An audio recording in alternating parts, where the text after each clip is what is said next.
Assalamualaikum warahmatullahi wabarakatuh. Kami dari kumpulan 5 yang terdiri daripada 4 orang ahli. Yang pertama ialah Nur Aina Adriana binti Adam. Yang kedua ialah Siti Hafizah binti Abdul Rahman. Yang ketiga ialah Nur Dini binti Jeffrey. Yang keempat ialah Nurul Amira binti Dahali. Tajuk yang dipilih oleh kumpulan kami ialah membersih dan melupuskan tuala wanita. Poster ini terdiri daripada definisi dan kepentingan membersih dan melupuskan tuala wanita. Okey, yang pertama, definisi haid. Haid ialah darah kotor yang mengalir keluar dari faraj perempuan. Proses yang normal bagi perempuan yang telah mencapai usia baligh. Okey, definisi yang kedua ialah definisi tuala wanita. Tuala wanita ialah pad yang digunakan untuk menyerap darah dan cecair yang keluar dari faraj perempuan.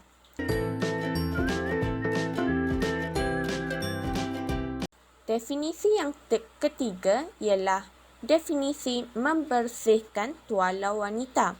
Membersihkan tuala wanita ialah mencuci tuala wanita yang telah dipakai dengan menggunakan air dan sabun sehingga bersih.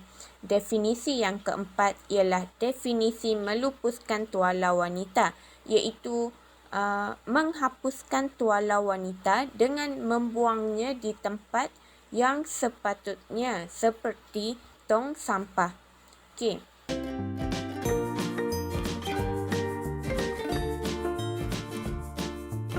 Kepentingan membersihkan dan melupuskan tuala wanita terdiri daripada 3.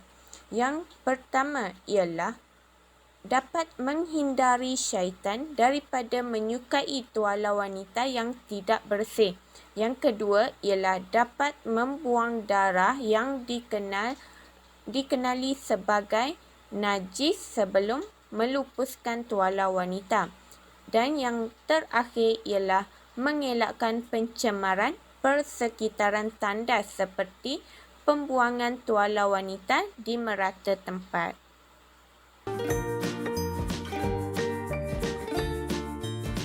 Baiklah, seterusnya saya akan terangkan tentang jenis-jenis tuala wanita yang digunakan ketika haid.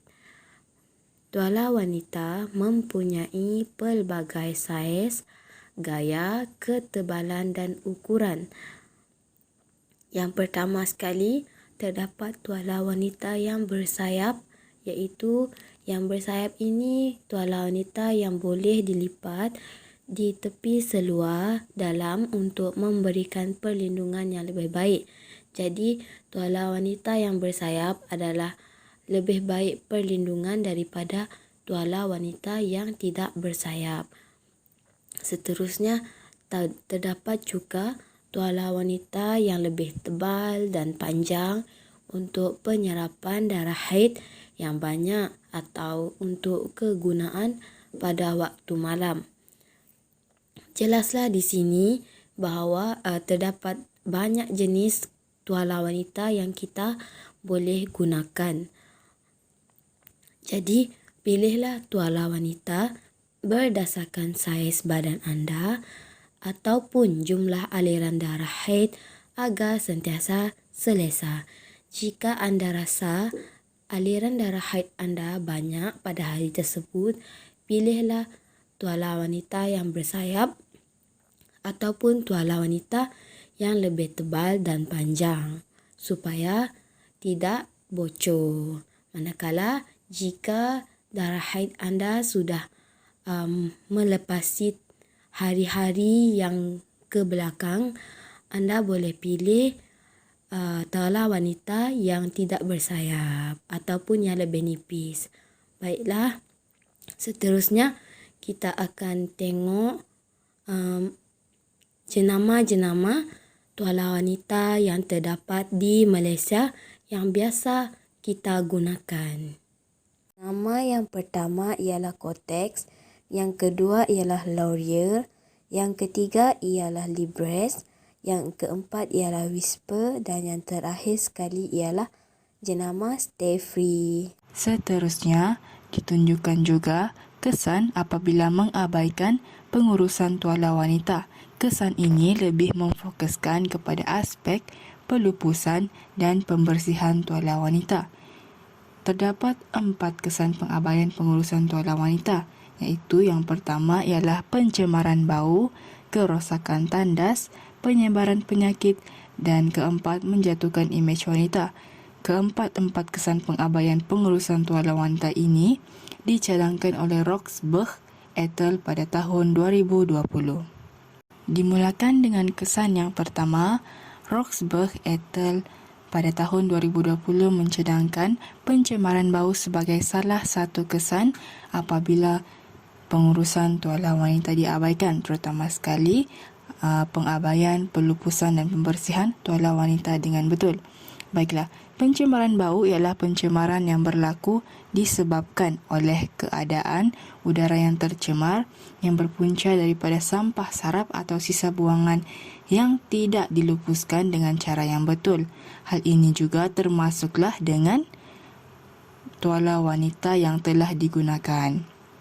Jadi apabila seseorang wanita itu tidak membersihkan dan melupuskan tuala wanita tersebut dengan betul, darah haid tersebut boleh mengeluarkan bau yang kurang menyenangkan. Hal ini boleh menyebabkan individu yang berada di sekeliling kita berasa kurang nyaman untuk bersama-sama dengan diri kita. Kesan yang kedua pula ialah kerosakan tandas. Pelupusan tuala wanita yang tidak betul, terutama sekali tuala wanita pakai buang, boleh menyebabkan kerosakan pada tandas. Tidak kiralah sama ada tandas persendirian maupun tandas awam. Tidak dinafikan bahawa terdapat situasi-situasi khas seperti kes kecemasan yang memerlukan seseorang itu untuk membuang tuala wanita di dalam mangkuk tandas. Namun begitu, perlu diingat, tindakan sedemikian tidak wajar untuk kita budayakan. Hal ini demikian kerana perbuatan tersebut boleh menyebabkan berlakunya kerosakan pada tandas awam seperti saluran tersumbat ataupun mangkuk tandas itu sendiri yang tersumbat. Kesannya berlakunya pembaziran dari segi kos untuk kerja-kerja membaik pulih tandas sama ada tandas persendirian maupun tandas awam. Kesan yang ketiga ialah penyebaran penyakit. Tuala wanita yang tidak dilupuskan dan dibersihkan dengan cara yang betul seperti yang ditunjukkan pada video analisis tugasan yang dihaskan buat para MBK sekalian boleh menyebabkan pembiakan bakteria yang kemudiannya akan disebarkan melalui ejen penyebaran seperti lalat ataupun serangga perosak. Akhir sekali, kesan yang keempat bagi pengabaian pengurusan tuala wanita terutama sekali dari segi pembersihan dan pelupusan tuala wanita ialah menjejaskan imej wanita. Pengabaian aspek pelupusan dan pembersihan tuala wanita boleh menyebabkan imej seseorang wanita itu dipandang rendah. Kesannya, masyarakat cenderung untuk menganggap kedatangan haid sebagai perkara ataupun fenomena yang hanya menyusahkan kerana boleh mengganggu rutin untuk membersihkan diri. Oleh hal yang demikian, dengan melihat keempat-empat kesan pengabaian pengurusan tuala wanita dari segi pembersihan dan pelupusan tuala wanita yang telah dicadangkan oleh Roxburgh et al. Pada tahun 2020 telah menunjukkan bahawa betapa pentingnya untuk menjaga ataupun membudayakan cara-cara untuk membersihkan dan melupuskan tuala wanita dengan betul, termasuklah dengan golongan ataupun komuniti murid berkeperluan khas.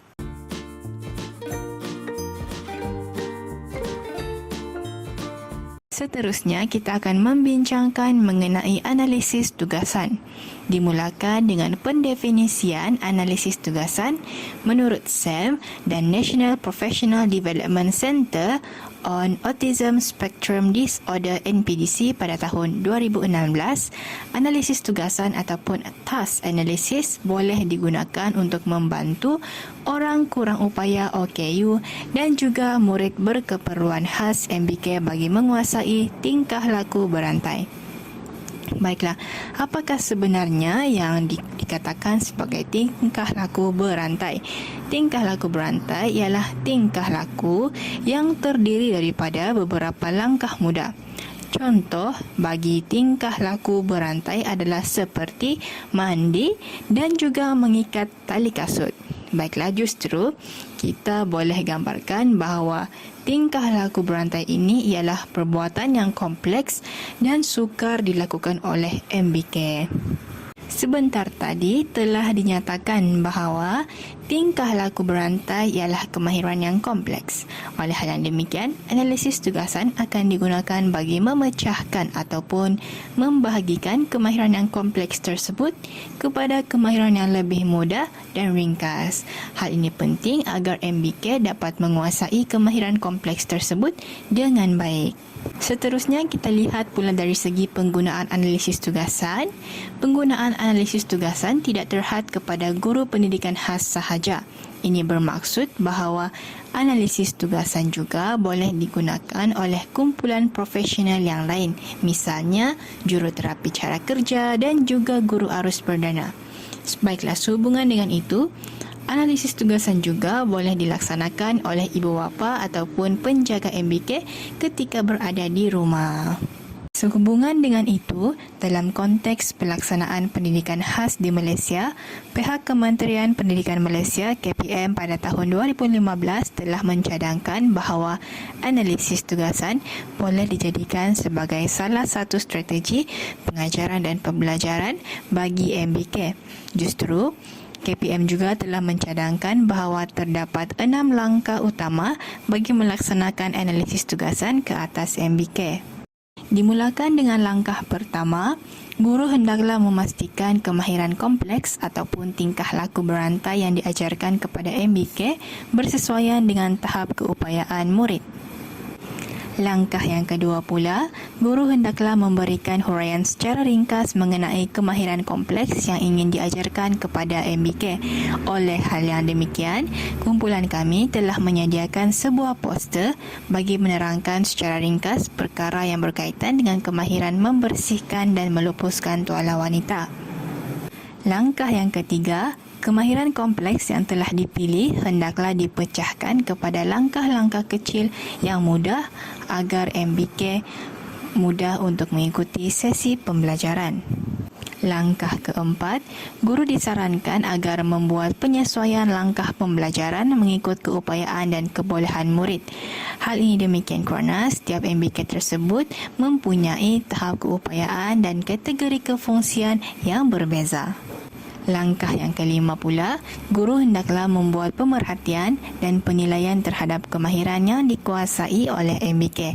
Dan langkah yang terakhir dalam pelaksanaan analisis tugasan ialah guru hendaklah membuat penambahbaikan dan perubahan mengikut keperluan MBK agar MBK dapat menguasai kemahiran kompleks tersebut dengan baik. Seterusnya, disertakan juga infografik mengenai cara membersih dan melupuskan tuala wanita. Infografik ini merupakan ringkasan analisis tugasan bagi kemahiran kompleks ataupun tingkah laku berantai yang telah kami pilih, iaitu kemahiran membersih dan melupuskan tuala wanita.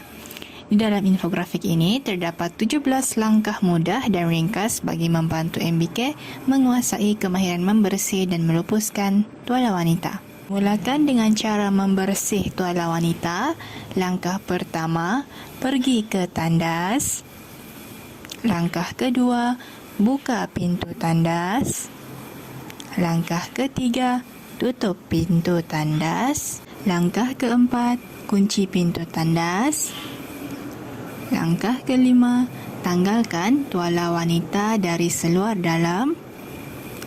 Langkah keenam, bilas tuala wanita dengan air bersih. Langkah ketujuh, gosok tuala wanita sehingga hilang warna sedikit. Langkah ke-8, letak sabun atau pencuci di atas tuala wanita. Langkah ke-9, gosok tuala wanita sekali lagi untuk hilangkan bau. Langkah ke-10, bilas dengan air bersih. Langkah ke-11, gulung tuala wanita. Langkah ke-12, perah air daripada tuala wanita. Langkah ke-13, bungkus dengan plastik. Seterusnya pula merupakan langkah-langkah bagi melupuskan tuala wanita. Langkah ke-14, buang tuala wanita ke dalam tong sampah. Langkah ke-15, bukakan kunci pintu tandas. Langkah ke-16, buka pintu tandas. Dan langkah yang terakhir sekali iaitu langkah 17, basuh tangan dengan air bersih. Begitulah serba sedikit mengenai infografik analisis tugasan bagi kemahiran membersih dan melupuskan tuala wanita. Seterusnya akan ditunjukkan juga video demonstrasi bagi cara-cara membersih dan melupuskan tuala wanita dengan betul.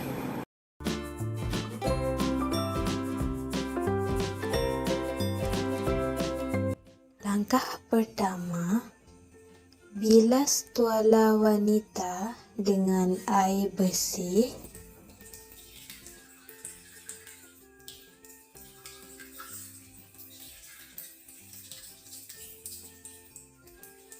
Kemudian, gosokkan tuala wanita untuk menghilangkan warna darah sedikit.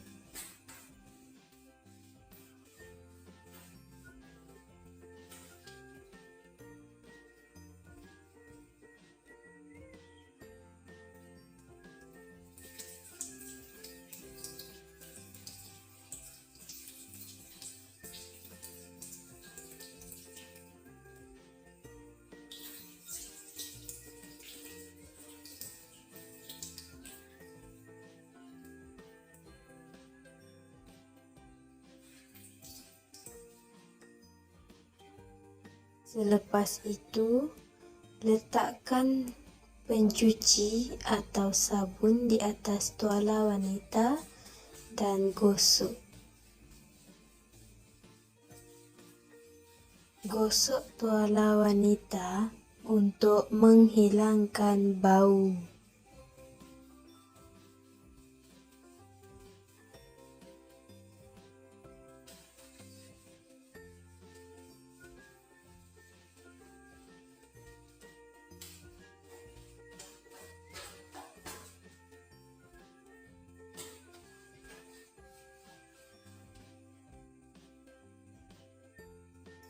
Bilas tuala wanita dengan air bersih sekali lagi.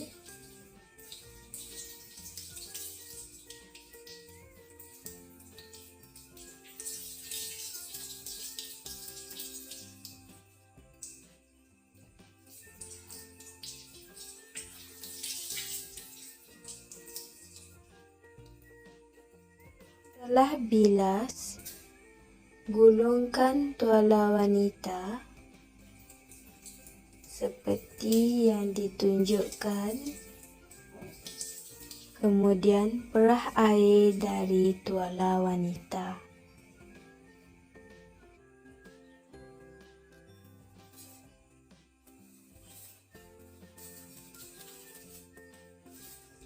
Yang terakhir, bungkus tuala wanita dengan menggunakan plastik.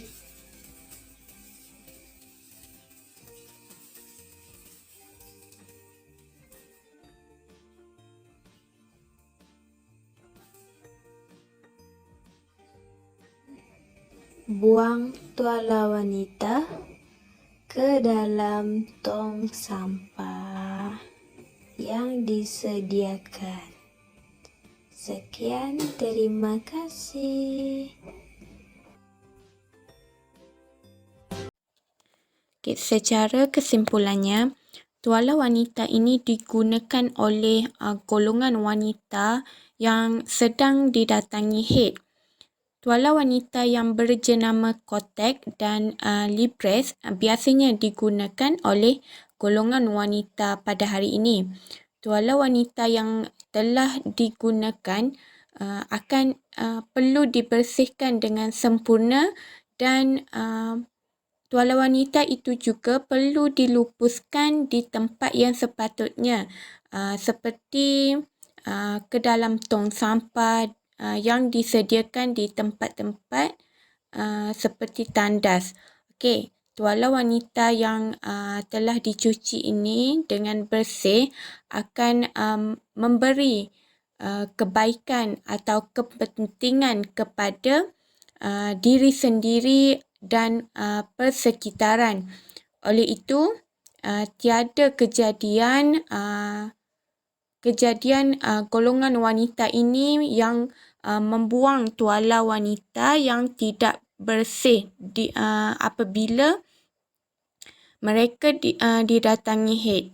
Okey, itu saja daripada kumpulan kami. Terima kasih.